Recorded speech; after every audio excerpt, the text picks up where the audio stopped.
Welcome back to the Leadership Project with your host, Mick Spears, where our vision is to inspire all leaders to challenge the status quo. And we empower modern leaders through knowledge and emotional intelligence to create meaningful impact. Today's episode is part one of a two-part special interview with another inspiring woman leader in industry. We are honoured and privileged to be joined by Sulin Lau, who is the marketing manager of Grab. She shares her thoughts on leadership, what she's learnt through her career, and it's really worth listening to. Please sit back, enjoy. We hope that you get a lot of value out of today's episode, and make sure you do catch us for part two.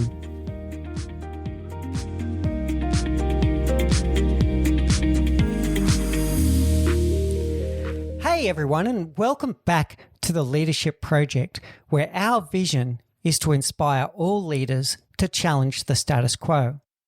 Our mission is to empower modern leaders through knowledge and emotional intelligence to create meaningful impact. We're very excited to come to you with this podcast on International Women's Day 2021, and to acknowledge that the mission or the catchphrase or the theme for this year's International Women's Day is to choose to challenge, to create a difference, and to not accept that things are just the way they are and that we can't improve.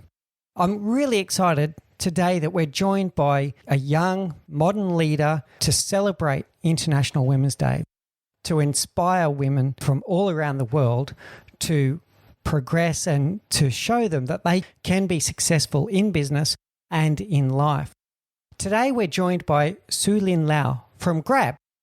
Now, for those in our international audience, Grab is like the Southeast Asian version of Uber or Lyft. But I'll give you my honest view, it's far better than either of those. Grab is an all-in-one environment where you can do all kinds of things. Yes, you can use ride-hailing services, but you can also do your shopping through Grab Mart. You can even get insurance for your trip through an insurance product that they have in there. There's a rewards program to reward and incentivize your behavior. And there is Grab Food, where you can get home delivery meals, which was really important during the heat of COVID-19, where a lot of people were not able to leave their apartments or leave their homes. Grab has got an amazing program that we're going to talk about today. It's called Grab for Good, and that will be part of what we talk about today. But the main part is to hear from Sulin about what it takes to be a dynamic and young leader in the modern world. Sulin, it's great to have you here with us today. Can you please introduce yourself in terms of your role in the organization and a little bit about yourself? Yeah, so hi, I'm Sulin. I look after marketing in Grab in kind of two buckets. I look after, we're in 8 countries. And so I look after the country marketing teams outside of our HQ. So Thailand, Indonesia, Philippines, Vietnam, all these places. And I also look after the Grab brand. So what we stand for as a company, what we believe in, and what kind of things we want to do in the world. So those two buckets.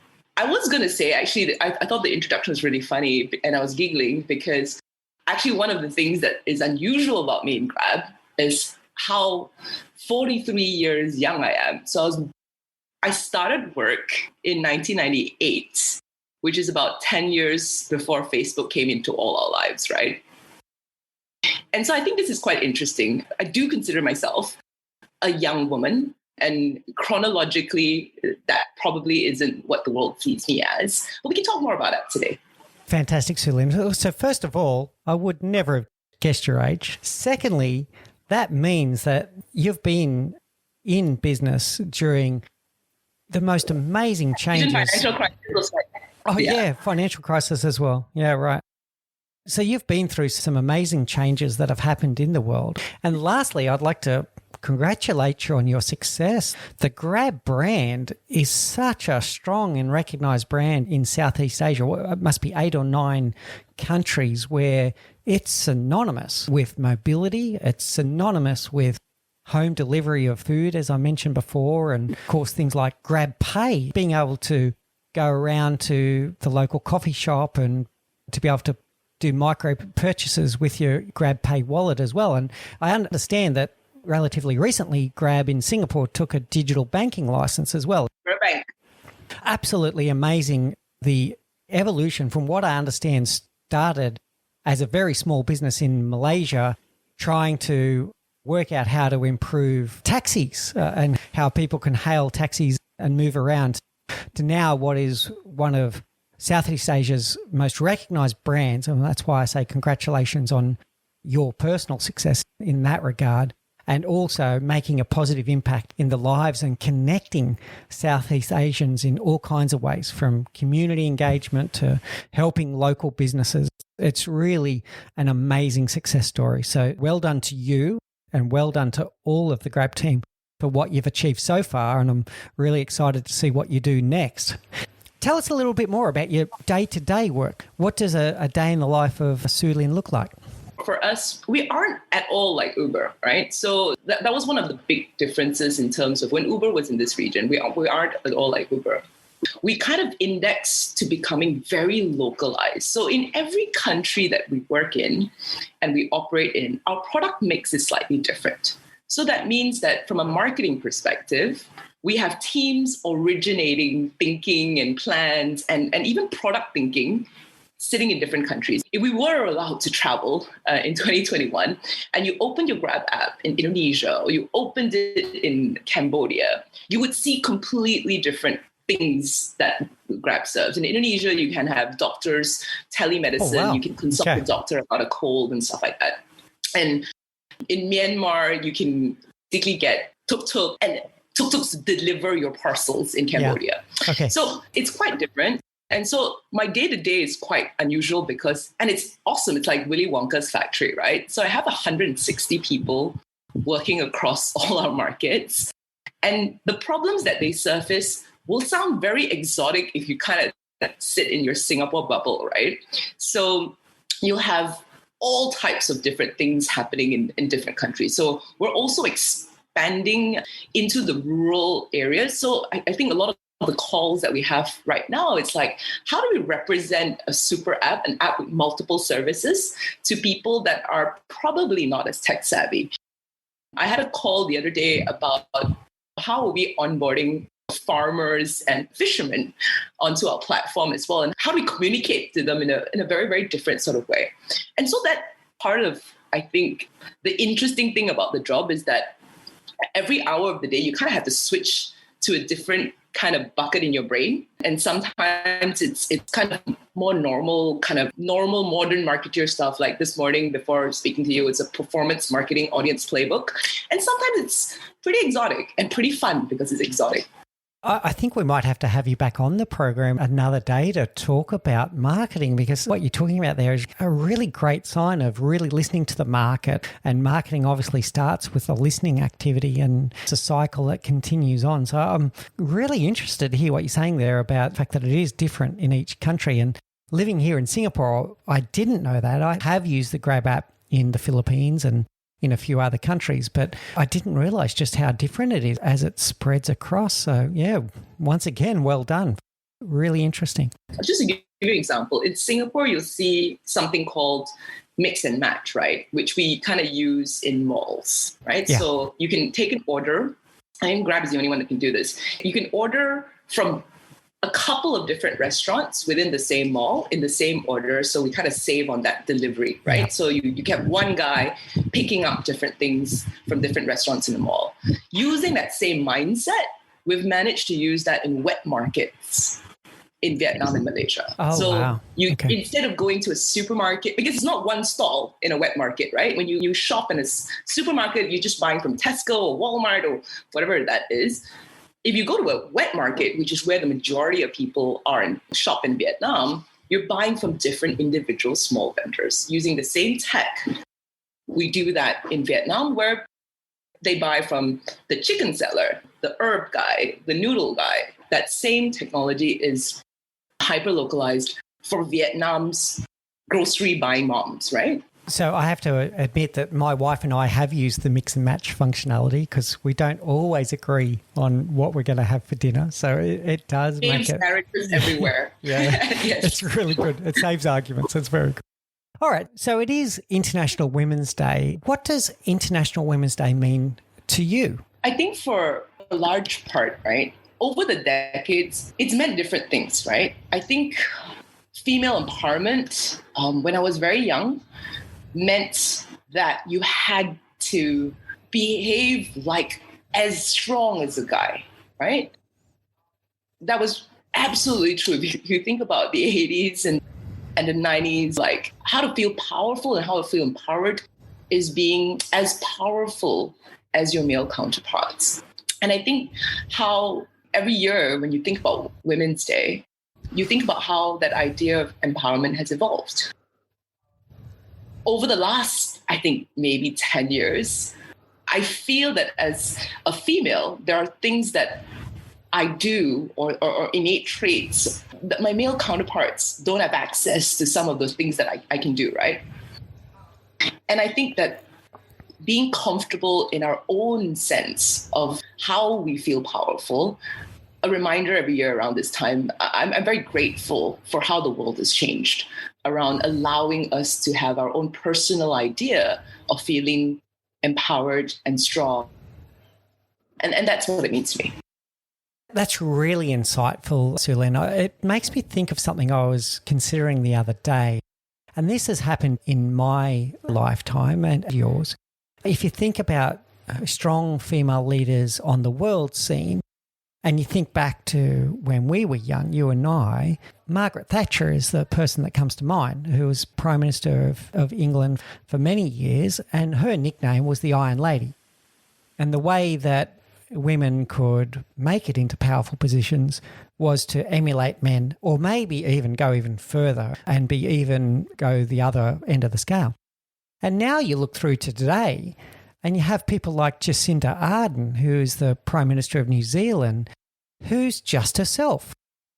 I don't know her personally, but when she comes across in the media, you get this impression of someone who's just being her authentic self, who's very empathetic, who's very caring, who's got a very high level of emotional intelligence, but still decisive and clear, and in my view is doing a wonderful job in New Zealand around things like COVID-19 as an example, and some disasters, unfortunately, that they've had in New Zealand during her term. What's your reflection on that and how it plays out on the world scene? Well, I can't answer about the world scene, right? But what I was going to say is that I think Jacinda Ardern is like amazing, right? On all fronts, like super talented, comes across as super authentic. I mean, most likely, we all don't know her personally, but most likely you have this impression she's such a great person, like a good neighbor, you know? I'm not any one of these things, but what I'm grateful for in this day and age is that I'm not even half a good person like her, right? But I feel very, very comfortable in being myself in any situation, whether I'm applying for a job, I'm speaking to a business partner.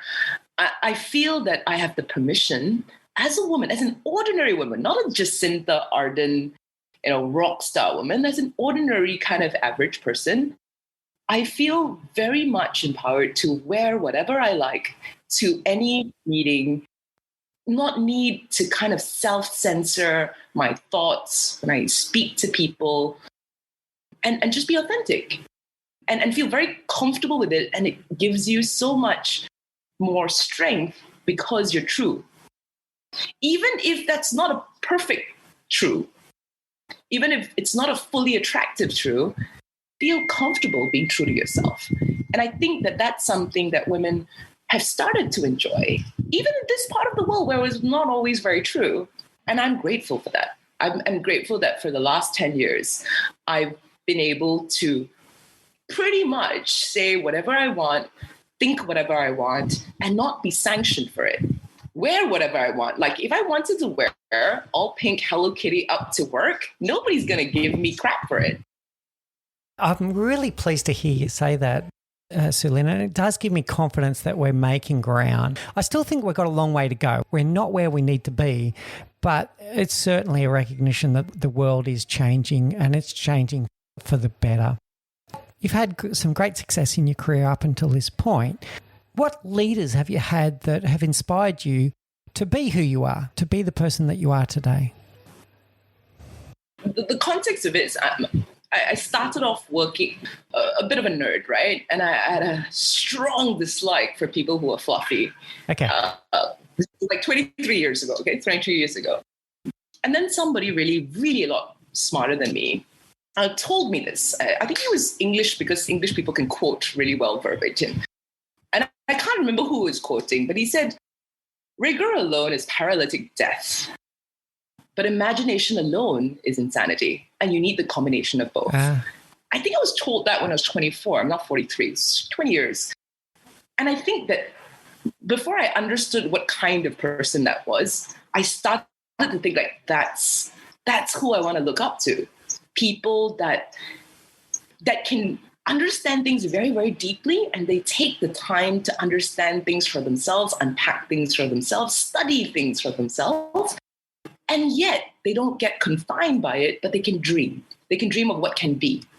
And so when I think about people that really inspire me, they fall into that type. I think, the business school world has called them T-shaped people, give them some sort of like fancy label, but it's always been people that can go deep, and people that can go deep enough to understand the mechanics of something and then dream to see what it could be. Yeah, very good. The names are anybody that does that. They don't need to be terribly famous. Like I like biographies of not that famous people. There's a book that Maria Popova, a quite famous blogger, has written about people that changed the world with finding tiny things that move things along, right? And those things truly inspire me. I guess the famous versions of that would be an Elon Musk, but for every Elon Musk, there are 50,000, 500,000 of interesting stories that inspire me about people that move things forward for those reasons. That's outstanding. Thank you for sharing that with us. To unpack it a little bit further then, what does that mean in terms of the attributes that you look for in a leader that you want to follow? What are the personal attributes that you look for? I used to have that phrase, right? People that go deep and people that go broad, right? So people that are highly rigorous and people that can dream. When I was joining Grab, I spoke to the founders, and that was the first time I ever heard the Grab values for leaders, right? And it just felt so right. So in my job interview to join Grab, Ling, one of the co-founders, was talking to me about like what they were looking for in leaders. They listed out 4 H's. And I think that that's perfect. Like even if I leave Grab, I'm going to steal this. 4 H's: hunger, heart, humility, and honor. Oh, I love it. Yeah. When you first hear it, it's amazing, right? When you first hear it. And I think that hunger is about thinking about doing impossible things, thinking about like doing things you're not told to do, and imagining a future that's at least one step beyond what we do today. And that continuous improvement thing, I love that, right? Heart is about the compassion. And that means in the communities that we serve, but also with one another. And making sure that we don't always just index to, what OKR are we trying to maximize today? What KPI should I try to optimize for? It is more of a global optima, like thinking about, yes, we all need some performance metrics to work towards, but what what is the larger picture? A leader should be able to step in between the lines of performance metrics. You should be able to say, oh, there's constraints to optimizing to a very few bunch of metrics, and we should be able to have the judgment to operate in it, but also take into account the things that can't be counted, right? And the third one, I think, is my favorite, because I struggle with that every day. I think humility, it's about two things. It's not just about modesty. I think humility, if you want to be really good at what you do, it requires intellectual humility. It requires the humility to say that there's so much of stuff I don't understand and I would like to try to. And it takes intellectual humility to see when you're wrong, to allow yourself to be questioned, to question yourself. So I think the third one is actually very unusual and very special for Grab. And I see that. And of course, honor. Honor is really about authenticity. It's about keeping promises, and something as basic as like, you just say you do this and you do it, and not breaking promises. And I think that that's true for leaders. And now that's probably the lens I look at if I think about whether somebody has leadership ingrained in them.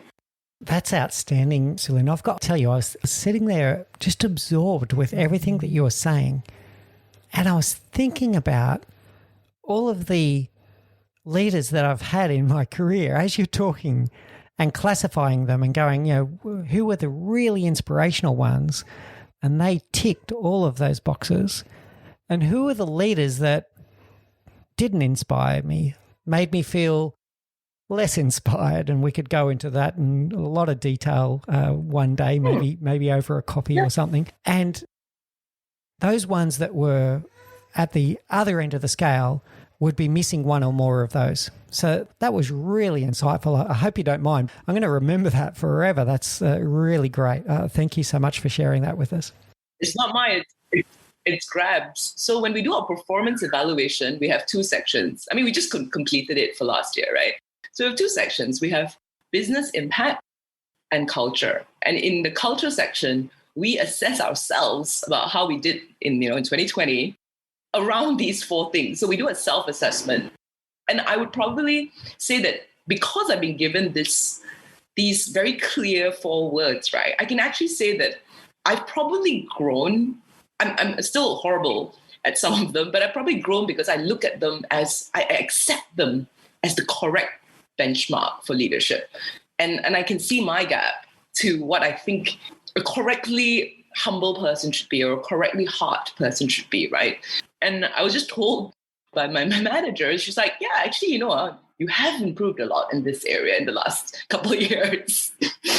That's really amazing, because now what you're talking about, which is one of my favorite things, is self-reflection. You're not just kind of using it as a benchmark for others, but you're also reflecting on yourself. And once again, we could talk about that for hours, but I practice self-reflection every day. At the end of every business day, I think about what went well, what didn't go well, and what could I have done differently to achieve a different outcome. I still do that every day. I've been doing it for more than a decade now. And I'm going to add something to that now, which is I'm going to test myself against the 4 H's. Just wonderful. I'm so glad we're having this conversation. It's really great. And I know that our listeners are going to love it as well. Wow, the 4 H's. Well, I'm certainly going to take that one away from today's episode. Really impactful stuff. You've been listening to The Leadership Project with your host, Mick Spears. We hope you've enjoyed today's episode, which was part 1 of a 2-part series with Sulin Lau of Grab.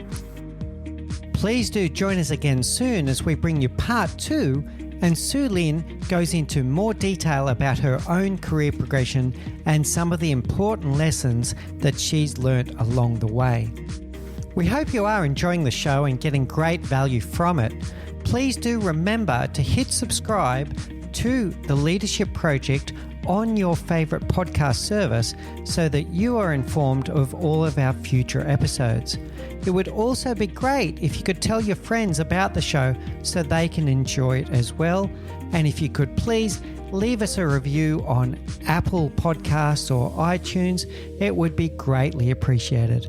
From all the team at The Leadership Project, Please do take care and stay safe, and remember to always challenge the status quo.